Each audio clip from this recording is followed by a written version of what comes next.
সংসার মানেই বিশ্বাস আর ভরসা, কিন্তু সেই বিশ্বাসের দেয়াল যখন চোখের সামনে ভেঙে পড়ে তখন মানুষ কতটা অসহায় হয়ে যায়। 15 বছর আগে যে স্বামী তার স্ত্রী সন্তানকে ফেলে নিরুদ্দেশ হয়েছিলেন, হঠাৎই তিনি ফিরে এলেন, তবে চেনা রূপে নয়, এক গেরুয়াধারী সাধু বেশে। তখন সেই স্ত্রীর কি প্রতিক্রিয়া হতে পারে?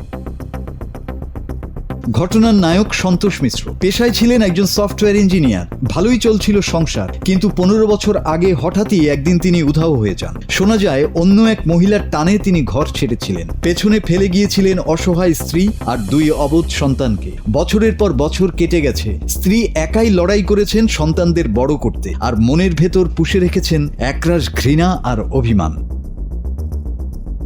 ঠিক 15 বছর পর ভাগ্যের ফেরে মথুরার রাস্তায় সেই স্বামীর মুখোমুখি হন তার স্ত্রী। কিন্তু এ কোন সন্তোষ? পরনে গেরুয়া বসন, কপালে তিলক, হাতে ভিক্ষার ঝুলি, পুরোদস্তুর একজন সাধু। স্বামীকে দেখার সাথে সাথেই সব বাঁধ ভেঙে যায় স্ত্রীর। রাস্তার মাঝখানেই তিনি চেপে ধরেন স্বামীকে। ভিডিওতে দেখা যায় স্ত্রী ক্ষোভে ফেটে পড়ছেন, বেধড়ক পেটাচ্ছেন, জামা টেনে ধরছেন আর চিৎকার করে জানতে চাইছেন কেন তিনি তাদের সাথে এমনটা করছিলেন।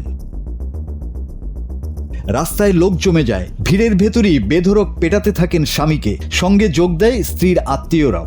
লোকমুখে শোনা যায় সেই স্বামী নাকি মোক্ষ লাভের কথা বলে সংসার ছেড়েছিলেন, কিন্তু স্ত্রী সেটি মানতে নারাজ। তার স্পষ্ট কথা, পরিবারকে পথে বসিয়ে কিসের এই সাধুগিরি।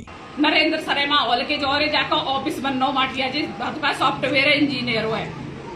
अब जी बातें ब्याह करवे की कहते शादी मैंने करना नहीं दी जैसे जी वो 15 साल पहले नाटिया बाबा जी को बेस बन के दिखाए वो सवरे जा में बाबा जी को बेस बन के दिखाए के और जट जी दुकान यहाँ सब माँ बाप ने सब जो जाहिर करे वो जी बाबा जी है। वो बच्चे बाबा जी आए हैदराबाद में जाने फ्लैट ले रखो भाई के नाम पे, गाड़ी ले रखी है भाई के नाम पे। উত্তরপ্রদেশের মথুরায় ঘটে যাওয়া এই ঘটনাটি দেখে কেউ বলছেন স্ত্রীর এই ক্ষোভ সঠিক, আবার কেউ দেখছেন দীর্ঘদিনের জমানো কষ্টের বহিঃপ্রকাশ হিসেবে। মাসুদ হাসান, বাংলা টিভি।